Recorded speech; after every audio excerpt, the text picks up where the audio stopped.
السلام علیکم ورحمۃ اللہ وبرکاتہ۔ اگلا سوال دیکھ لیتے ہیں کہ ایک بہن نے سوال یہ کیا ہے کہ سر کیا وجہ ہے کہ جو ظالم ہے وہ ظلم کرتا رہتا ہے اور اس کو کوئی سزا بھی نہیں ملتی اور اس کا ظلم بڑھتا رہتا ہے۔ وہ کرسیوں پر بھی سلامت رہتے ہیں اور بظاہر بڑے ترقی کرتے بھی نظر آتے ہیں، تو آخر یہ کیا وجہ ہے؟ ظالم کی تو پکڑ ہو جانی چاہیے رائٹ اوے۔ دیکھیں، اللہ عز و جل رائٹ اوے پکڑ نہیں کرتا۔ اگر رائٹ اوے پکڑ ہونی ہوتی تو سب سے پہلے فرعون کی، نمرود کی، ابو جہل کی، قارون کی، ان کی پکڑ ہوتی۔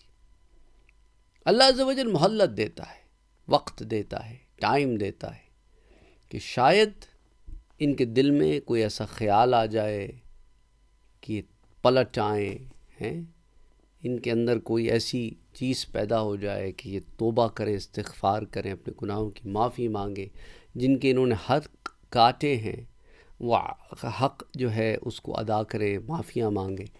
اور اگر یہی معاملہ ان کا چلتا رہے اور اسی میں ڈھیٹ ہوتے چلے جائیں، شیر ہوتے چلے جائیں، تو یہ انڈیکیٹر ہے کہ اللہ عز و جل ان سے اتنا ناراض ہے کہ انہیں توبہ کی توفیق بھی نہیں دیتا، کہ وہ مزید گڑھے کھود کھود کر اس میں گرتے چلے جا رہے ہیں، مزید ظلم کر رہے ہیں۔ اگر اور ڈھیٹ ہو گئے ہیں تو اس کا مطلب یہ ہے کہ اللہ سبحانہ و تعالیٰ نے اپنی رحمت ان سے اٹھا لی ہے کہ اسی میں جلتے رہو، گڑھا کھودتے رہو اور گناہ کرتے رہو، تاکہ قیامت میں تمہیں لمبی سزا ملے، بڑی سزا ملے۔ تم نے جن کے دل دکھائے ہیں انہیں اپنی نیکیاں دو گے اور ختم ہو جائیں گی، تو پھر ان سے ان کے گناہ اٹھاؤ گے اور پھر جہنم کی آگ میں تپتے سڑتے گلتے رہو گے۔ اور ایک تو اس کا زاویہ یہ ہو گیا۔ دوسرا زاویہ یہ ہو گیا کہ آپ کو تو ظاہر نظر آ رہا ہے نا، اندر کھاتے وہ روز مر رہے ہوں کیا پتہ۔ ایک انسان باہر سے بڑا دلیر بنا ہوتا ہے اور اندر وہ سے کوئی نہ کوئی چیز کھا رہی ہوتی ہے۔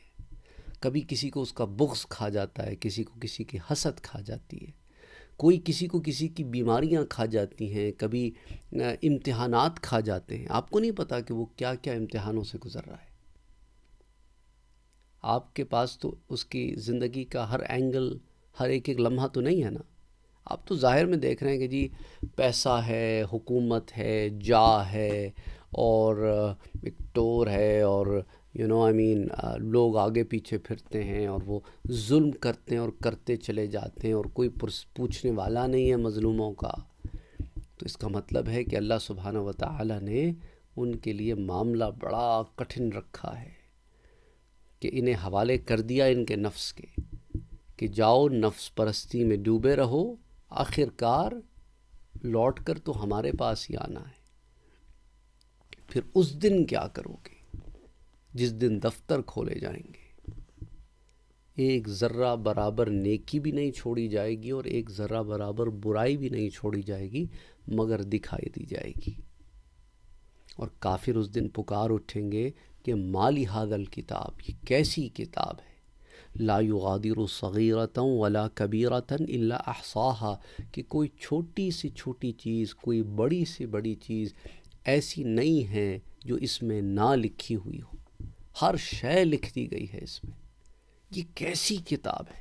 اتنی ڈیٹیل اورینٹڈ بک تو ہم نے کبھی دیکھی نہیں کہ اس میں ہمارے لمحات قید ہوں، پھر اس پر ہمارے ان لمحوں کے گواہ بھی ہوں جو ہمارے اپنے بدنوں سے ہوں، باہر سے بھی ہوں، ملائکہ بھی ہوں، زمین بھی اس دن گواہی دے گی کہ باری تعالیٰ یہ ظلم اور گناہ مجھ پر کیا گیا تھا، میرے اس ٹکڑے پر کیا گیا تھا۔ فرشتے گواہی دیں گے۔ اس کے بعد اللہ سبحانہ و تعالیٰ اس کے اعضائے بدن کو حکم دے گا جن سے اس نے گناہ کیے تھے کہ تم گواہی دو۔ اس کی آنکھیں، اس کے کان، اس کے جسم کے دوسرے اعضاء گواہی دیں گے، یہاں تک کہ اس کی جلد بھی اس کے خلاف گواہی دے گی۔ پھر وہ پکار اٹھے گا کہ اے میری جلد، تو نے کیوں میرے خلاف گواہی دی؟ کیا تجھے نہیں پتا کہ اگر سزا ہوئی تو تو بھی ساتھ جلے گی؟